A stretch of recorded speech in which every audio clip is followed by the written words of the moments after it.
मित्रों, दिग्विजय देश की आवाज़ वॉइस फॉर वॉइसलेस में आपका बहुत बहुत स्वागत है। आप देख रहे हैं कि किस तरह से वायरस ने हमारे जीवन को प्रभावित किया है।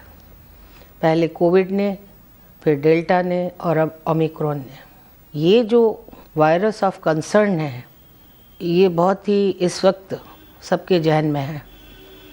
लोग आशंकित हैं, लोग भयभीत हैं कि क्या ये थर्ड लॉकडाउन लगेगा, इसका क्या असर होगा, क्या पहले जैसे डेथ्स हुई हैं वैसा हाल होगा। तो ये बहुत सारे मुद्दे हैं जिनके ऊपर दिग्विजय, जो कि हमेशा समाज को जागृत करता रहा है, नई नई जानकारियाँ देकर उन्हें अपग्रेड करता रहा है ताकि वो मुसीबतों से बच सके। तो मैं आपको एक छोटी सी रिपोर्ट बताती हूँ। कोरोना के नए नए म्यूटेशन सामने आ रहे हैं और कई ऐसे म्यूटेशन आ चुके हैं जो वॉइस ऑफ कंसर्न की श्रेणी में है। ये एक चिंताजनक बात है। ऐसे में एक और म्यूटेशन ओमिक्रॉन भी दस्तक दे चुका है। इसे अब तक का सबसे ख़तरनाक वेरिएंट माना जा रहा है। अब तक के सबसे ख़तरनाक वेरिएंट डेल्टा से भी यह म्यूटेशन अधिक संक्रामक है। डेल्टा की मौजूदगी में ओमिक्रॉन की एंट्री से एक नए हाइब्रिड म्यूटेशन का ख़तरा पैदा होने की संभावना बढ़ रही है। अगर ऐसा होता है तो डेल्टा की मारक क्षमता और ओमिक्रॉन की तेज़ी से फैलने की क्षमता आपस में मिलकर दुनिया की चिंता बढ़ा सकती है। आज मैं हूँ देश के बहुत ही यशस्वी, जाने माने, समाज को समर्पित, बहुत लोकप्रिय कार्डियोलॉजिस्ट डॉक्टर मोहसिन वली जी के साथ। कहते हैं कि जिस डाली में फल लगता है वो डाली झुक जाती है। डॉक्टर मोहसिन वली भी ऐसे ही बहुत ही हम्बल डॉक्टर हैं जिन्होंने देश के प्रथम व्यक्तियों की सेवा की है। First man of the country, यानी तीन राष्ट्रपतियों की सेवा की है और इतनी ऊंचाई पे रह कर के दुनिया भर के देशों में यात्राएं की हैं, दुनिया भर के बड़े बड़े राष्ट्र अध्यक्षों से मुलाकात की है। तो उनके अंदर बहुत ही मिठास है और अंततः बड़े बड़े हॉस्पिटल्स में भी काम किया है उन्होंने, गवर्नमेंट में भी काम किया है। फिर उन्होंने अंततः ये पाया कि मेरा जीवन सिर्फ इस देश की जनता के लिए है और मैं उन्हीं को समर्पित करता हूँ। इसी भावना के तहत वो हमेशा देश को स्वास्थ्य के मामले में जागरूक करते रहे हैं, अपग्रेड करते रहे हैं और कोरोना काल में कोरोना वॉरियर रहे हैं। और पल पल पे इसके वेरिएंट के, इस कोविड के आने की आहट से ही उन्होंने लोगों को अपग्रेड करना शुरू कर दिया था और लाखों लोगों के जीवन को बचाया है। उसी कड़ी में आज फिर एक नया म्यूटेशन वायरस ऑफ कंसर्न फिर आ गया है, जिसे हम ओमिक्रॉन कह रहे हैं और जिससे लोग फिर से भयभीत हैं, बहुत आशंकित हैं, तरह तरह के उनके प्रश्न हैं। वो सब प्रश्न लेके हम डॉक्टर मोहसिन वली जी के साथ हैं, उसी पे गुफ्तगू करने वाले हैं और डॉक्टर साहब पूरे देश को इस पे अपग्रेड करने वाले हैं। डॉक्टर साहब, आपका बहुत बहुत स्वागत है हमारे चैनल में। नमस्कार। डॉक्टर साहब, ये बताइए कि ये जो डेल्टा या ओमिक्रॉन या इन दोनों का ये सब क्या है और लोग जानना चाहते हैं कि क्या मुसीबत नहीं आने वाली है। जी बिल्कुल, ये जब से 2 साल हो गए हैं हम मुसीबत में ही चल रहे हैं और लोग बहुत परेशान हैं, उनकी जेबें खाली हो गई हैं, उनका सारा जो रहन सहन है वो डिस्टर्ब हो गया है, आना जाना डिस्टर्ब हो गया है। और ये सबसे पहले कोरोना वायरस SARS-CoV-2 के नाम से अवतरित हुआ था जी। हमारा आज तक का सबसे बड़ा दुश्मन, जिसने करोड़ों लोगों की जानें ले डाली हैं जी। और अमेरिका जैसे एडवांस देश में अपना प्रकोप दिखाया है जी कि वहाँ 6 करोड़ मौतें हो गई हैं। 6 करोड़? जी बिल्कुल। और इससे ज़्यादा जो है पूरे यूरोप में और सब मिला के जो हैं पूरी सब जो ये डेटा आ रहे हैं, बहुत ख़तरनाक डेटा आ रहे हैं।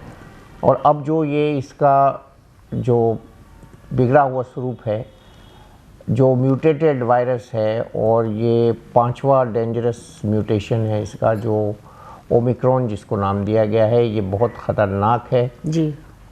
और इसके ख़तरनाक होने के मेडिकल रीज़न्स हैं जी।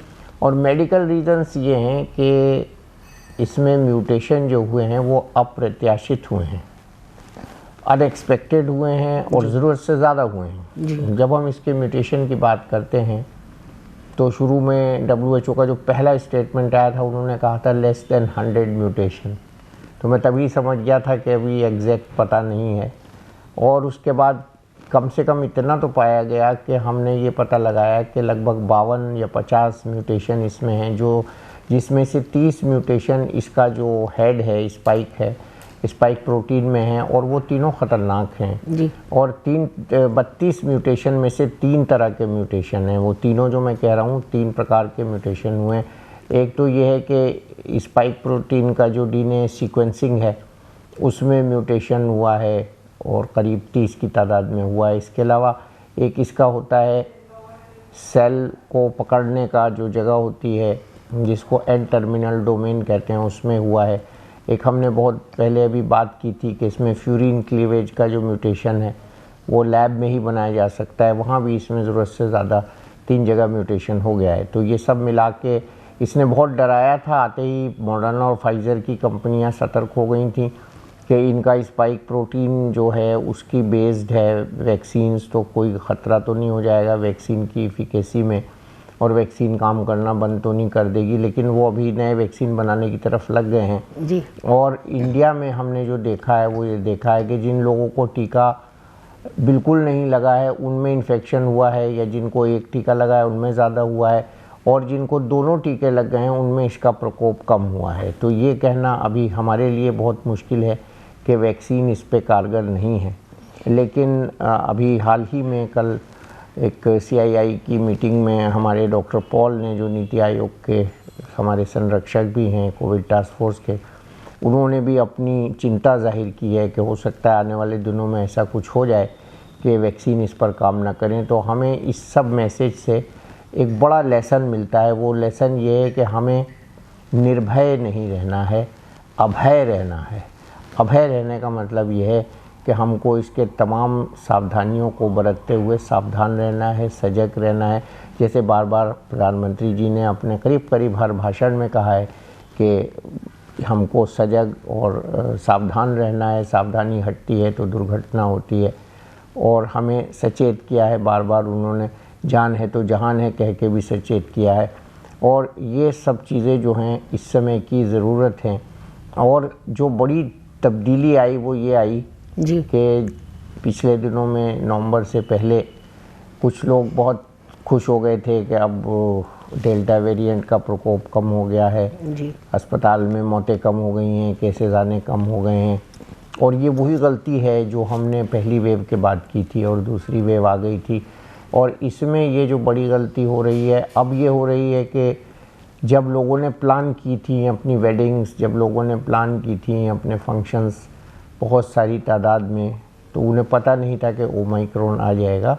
और ओमिक्रॉन आने के बाद उन्होंने अपने प्रोग्राम्स कैंसिल नहीं किए हैं, कम नहीं किए हैं, और खुलेआम लोग फंक्शंस कर रहे हैं, शादियां कर रहे हैं, जो कि मैं जिसके ख़िलाफ़ नहीं हूं।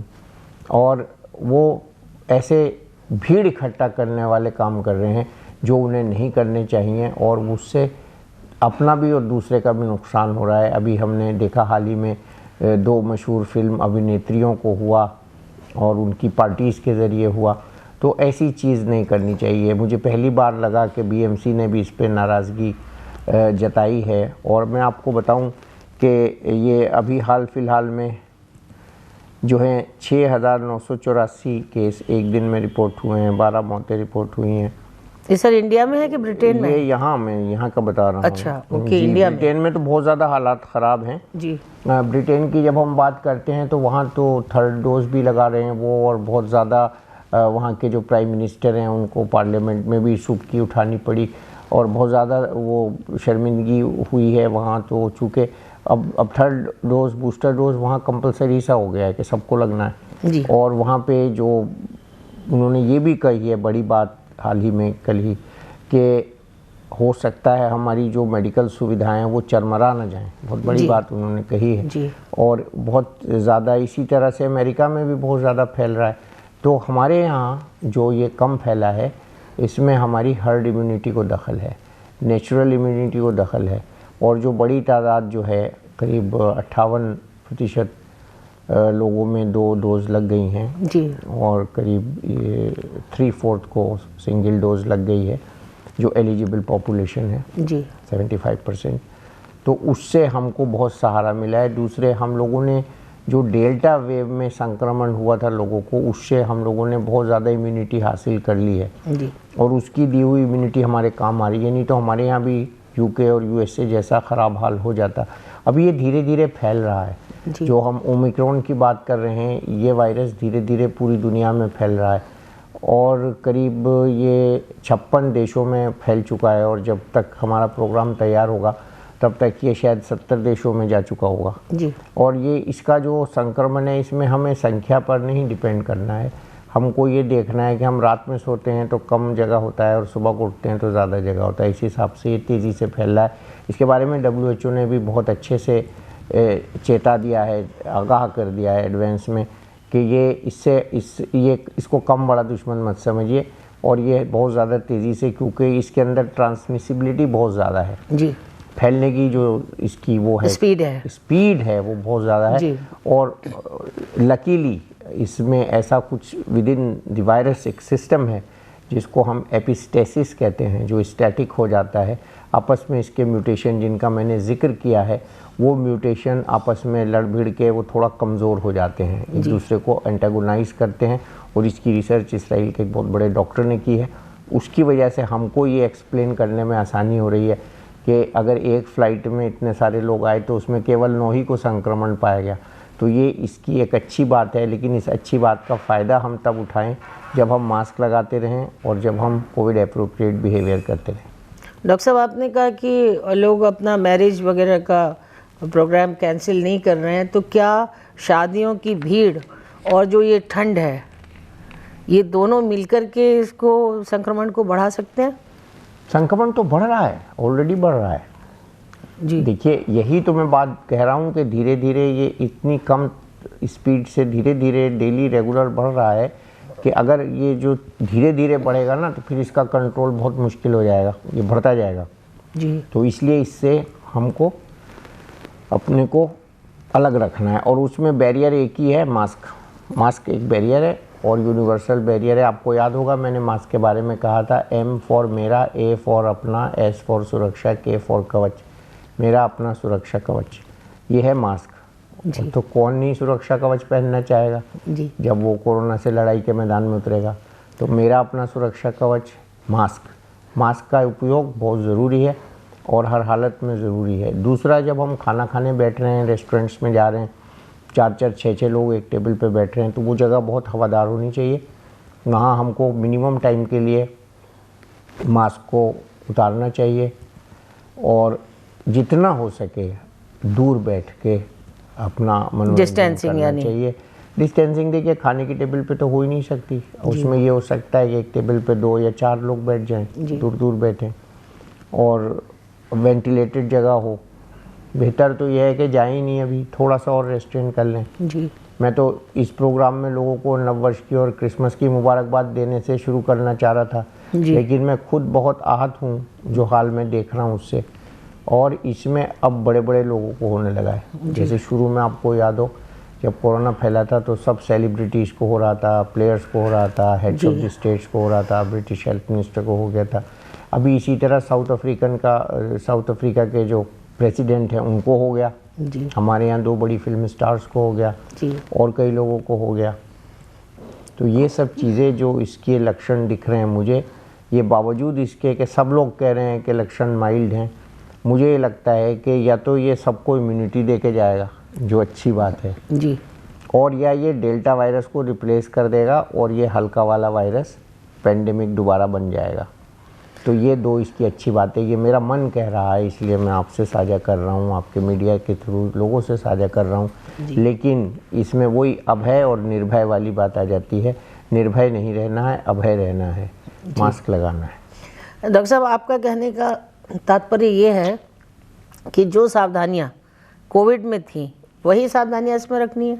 हाँ, मैं तो कहूँगा उससे थोड़ा सा ज़्यादा संभल के रहने का समय है जी। उसमें चूँकि उसकी इतनी जो R0 फैक्टर था, जो शुरू में वायरस आया था उसका तो 2 था, अब ज़्यादातर इंडिया में इस समय 0.95 है, लेकिन इस वायरस का R0 फैक्टर डेल्टा वायरस के R0 फैक्टर से जो कि 5.6 था उससे कहते हैं 5 गुना होगा। तो एक व्यक्ति करीब 30 से 35 व्यक्तियों को संक्रमित कर सकता है। डॉक्टर साहब, ये जो डेल्टा और ओमिक्रॉन दोनों मिलकर के कुछ संक्रमण कुछ घातक बना सकते हैं, इनका कॉम्बिनेशन मुझे लगता हाइब्रिड? हाँ, मुझे लगता है ऐसा हो रहा है क्योंकि डेल्टा तो अभी मौजूद है जी। ये ओवर एंड अबव ओमिक्रॉन आ गया है जी। तो हम पहले डेल्टा का भी टेस्ट कर रहे हैं, तो उन लोगों का जिनका RT-PCR पॉजिटिव है वो सब डेल्टा पॉजिटिव हैं जी। और उनमें से चंद लोग, जैसे 12 का पॉजिटिव आपको याद होगा किया गया था और 1 पॉजिटिव आया था शुरू में दिल्ली में, तो 1/12 या 1/10 वो ओमिक्रॉन पॉजिटिव है। तो उनमें जो है ओमिक्रॉन का संक्रमण है जो जीनोमिक सीक्वेंस से हम पता लगा रहे हैं, और बाकी लोगों में डेल्टा तो है ही है जो कोरोना पॉजिटिव है। डॉक्टर साहब, ये ओमिक्रॉन कितना घातक है? देखिए, मैंने बताया ओमिक्रॉन ने जो इसकी उत्पत्ति हुई है वो एक एबनॉर्मल पेशेंट के अंदर हुई है जी। साउथ अफ्रीका ने इसको पता लगा के बताया है, लेकिन इसकी उत्पत्ति कहीं ना कहीं और यूरोप के किसी देश में हुई है। अब जो शुरू में पहला वायरस आइसोलेट किया गया था वो HIV के पेशेंट से किया गया था जी। तो वो पेशेंट खुद ही ज़्यादा, जो जिस फैक्ट्री में बीज बन रहा है, पौधा उग रहा है, तो वही खतरनाक है, उसके अंदर भी इम्यून रेजिस्टेंस कम है। तो ये जो इसका ये उगा है जहाँ पे ये वायरस या बना है, जहाँ ये वायरस जिस फैक्ट्री में जिस शरीर में बना है वो शरीर ही नॉर्मल नहीं था, तो इसमें जो म्यूटेशंस हैं उसी हिसाब से अब नॉर्मल हुए हैं, मुझे ऐसा लगता है। दूसरे मुझे ये लगता है कि ये इसका भी पता एकदम नहीं लगा है जी। जो नवंबर में साउथ अफ्रीका ने जब WHO को बताया है, वहाँ की एक डॉक्टर थी जो फैमिली फिजिशियन है, तो वो उन्होंने जो देख के बताया, तो उन्होंने ये देख के बताया कि ये हमारा RT-PCR टेस्ट में एक S वैल्यू मिसिंग है जी। तो उसके बाद ये हुआ है कि सारी दुनिया ने इसका संज्ञान लिया जी। बहुत जल्दी, WHO ने संज्ञान लिया, हमारे देश ने भी बहुत जल्दी संज्ञान लिया, फ़्लाइट्स वगैरह पे ध्यान दिया, आने वाले लोगों की टेस्टिंग शुरू कर दी और सब चीज़ का कंट्रोल एप्रोप्रिएटली हो गया। अब हमारे पास दवा की भी कमी नहीं है। हाँ, मैं ये बताना चाहूँगा कि अभी हाल ही में एक दवा है इसके लिए, ये पैक्सलोविड फाइज़र की दवा है जो 89% इसमें इफ़ेक्टिव है और ये ओरल दी जाती है 12 घंटे के इंटरवल पर 5 दिन तक, और 600 मिलीग्राम या 300 मिलीग्राम इसकी डोज हमने अभी वर्कअप नहीं की है जी। 300 मिलीग्राम 2 बार और ये करीब 5 दिन तक दी जाती है। तो ये एक दवा भी इसके लिए ईजाद हो गई है। तो इसमें वही मैंने अभय और निर्भय वाली बात जो की है ना, वो इसीलिए की है कि हमारे पास इसकी दवा भी है, इसकी दुआ भी है और इसका साधन भी है। और साधन है कोविड एप्रोप्रिएट बिहेवियर और मास्क। दुआ ये है कि हम घर में रहें, भगवान से प्रार्थना करें कि इसका संक्रमण ना हो। और दवा हमारे पास अभी वैक्सीन भी है और आने वाले दिनों में, हाँ, हमारा जो कोवैक्सीन है वो स्पाइक प्रोटीन बेस्ड नहीं है, तो उसके बारे में हमने शुरू से ये कहा है कि ये इसमें ज़्यादा कारगर साबित होगा। तो वैक्सीन होगा है, जी बिल्कुल, क्योंकि स्पाइक प्रोटीन जो जहाँ म्यूटेशन हुआ है वो है ही नहीं, इसमें पूरा वायरस लेके बनाया है, तो पूरे वायरस के ऊपर ज़्यादा कारगर होगा। तो ये लॉजिक है, बहुत कामयाब लॉजिक है। अब बूस्टर डोज की बात करनी है इसलिए ज़रूरी है क्योंकि पूरे विश्व में इस वक्त बूस्टर डोज ज़्यादातर मुल्कों में जो जिन्होंने अपने 2 वैक्सीनेशन कंप्लीट कर लिए दिए जा रहे हैं, बल्कि वहाँ तो इजराइल में एक बूस्टर के बाद भी एक सेकंड बूस्टर की बात हो गई है और 4 डोज वाली बात चल रही है। तो हमारे यहाँ अभी इस पर विचार विमर्श हो चुका है, अभी इसका संज्ञान भारत सरकार ने ले लिया है, जल्दी ही इस पर कोई भी नीति हमारी लागू होगी। तो इसलिए पब्लिक को फ़िक्र करने की ज़रूरत नहीं है, हमें वही फ़िक्र करना है कि हम अपने फंक्शन में बुलाने वाले जो लोग हैं उनका तादाद को कम रखें जी, कोविड एप्रोप्रिएट बिहेवियर करें, अपनी इम्यूनिटी को अच्छा रखें, टीके लगवाएं और टीकों में सुस्ती ना करें। इसमें सबसे बड़ा जो नुकसान होगा वो उन लोगों को होगा जिनको टीका नहीं लगा होगा। एक और बात बता दूं मैं कि जिन लोगों को कोरोना का संक्रमण हो चुका है जी डेल्टा वेव में, वो बहुत सुरक्षित है और उनको ज़्यादा घबराने की ज़रूरत नहीं है, वो भी अपने टीके पूरे कर लें। जिन लोगों को टीका नहीं लगा है और कोविड नहीं हुआ है, वो सबसे ज़्यादा खतरा उनको है और वो जल्दी से अपने टीके पूरे कर लें। डॉक्टर साहब, अभी प्रचारित हो रहा है कि 100 करोड़ लोगों को वैक्सीनेशन हो गया है, तो क्या उन्हें दोनों डोज लग चुकी हैं या 50-50 है? नहीं, उसमें जो 100 करोड़ टीके का था, अब तो वो बहुत ज़्यादा हो गया ना, अब तो 125 करोड़ हो गया वो। जी। तो अब वो उसमें ये है कि वो मैंने बताया ना अभी कि करीब 58% लोगों को दोनों डोज और करीब 75-76% लोगों को सिंगल डोज लगा है एलिजिबल पॉपुलेशन को, उसमें बच्चे शामिल नहीं हैं। डॉक्टर साहब, लोग कह रहे हैं ओमिक्रॉन से बच्चों को ज़्यादा खतरा है। नहीं, ये कहना मुनासिब नहीं होगा क्योंकि अभी तक सिर्फ एक बच्चा एडमिट हुआ है साउथ अफ्रीका में जी। और उन्होंने बार बार ये कहा है कि उन लोगों को जो हमारे यहाँ हॉस्पिटल में एडमिट हुए उनको खाली ओमिक्रॉन नहीं था और भी बीमारियाँ थी। जी। तो इसमें मैं ये कहूँगा कि सरकारों को चाहिए कि अभी बच्चों के स्कूल न खोलें। जी। महाराष्ट्र में अभी हाल ही में अनाउंसमेंट हुआ है कि बच्चों के स्कूल खोल दिए जाएंगे। विंटर वेकेशन के बाद दिल्ली में भी शायद कहा गया है कि खोलेंगे। तो अभी थोड़ा सा रेस्ट्रेन इसमें करना चाहिए। देखिए, जिन लोगों को एक ही बच्चा है, अगर उसको कुछ हो गया तो क्या होगा, हम किसको जवाब देंगे। जी। और बच्चों के टीके के बारे में भी कुछ सीरियस है सरकार अभी, जो कि अभी अनाउंसमेंट नहीं हो रहा है, सेफ्टी वर्कआउट की जा रही है। तो बच्चों के लिए टीका बहुत सेफ़ है, ट्रायल्स हो चुके हैं। 2 तरह के टीकों के ट्रायल्स, एक के चल रहे हैं, ख़त्म होने वाले हैं और दूसरे के ख़त्म हो चुके हैं और हम वेट कर रहे हैं कब अनाउंसमेंट होगा, जो कि ज़ाइडस कैडिला का कोवैक्सीन है। ज़ाइडस कैडिला जी, ज़ाइडस कैडिला, ज़ाइकोव-2 और ज़ाइकोव-D। तो वो पैच से भी लग सकता है और वो इंजेक्टर से भी लग सकता है और बच्चों के लिए वो वर्कड आउट है। डॉक्टर साहब, जैसे कि देश की जनता दोबारा से भयभीत हो गई है कि क्या थर्ड वेव आएगी, क्या हम लोगों को वैसे ही बंद रहना पड़ेगा, हमारे कामकाज पे क्या असर पड़ेगा, इसका एक ओवरऑल व्यू आप थोड़ा सा दीजिए। ओवरऑल व्यू बहुत अच्छा है। हमने थर्ड वेव से ये सीखना है कि थर्ड वेव को आने ही ना दें, घर में रहें, अपना सेल्फ लॉकडाउन इम्पोज करें। वो जो लॉकडाउन सरकारी वाला था उससे बहुत नुकसान हुआ है। जी। हम वैसे नहीं मरे तो फाइनेंशियली मर गए। जी। जी। तो अब बहुत मुश्किल से जाके हमारी इकोनॉमी सुधरने में आ रही है, तो हमको सेल्फ इम्पोज लॉकडाउन पे ध्यान देना है। हमें लॉकडाउन की बात ही नहीं करनी है। जी। मैं तो थर्ड वेव की भी बात नहीं कर रहा हूँ, क्योंकि वक्त से पहले किसी चीज़ की पेशेंट गोई करना ये अच्छी बात नहीं है। और अब तक की जितनी भी जो वो कही गई हैं अनाउंसमेंट्स या पेशेंट गोइयाँ जो भी जिसने कहा है, तो वो अभी तक नेचर ने उसको ठीक साबित नहीं किया है।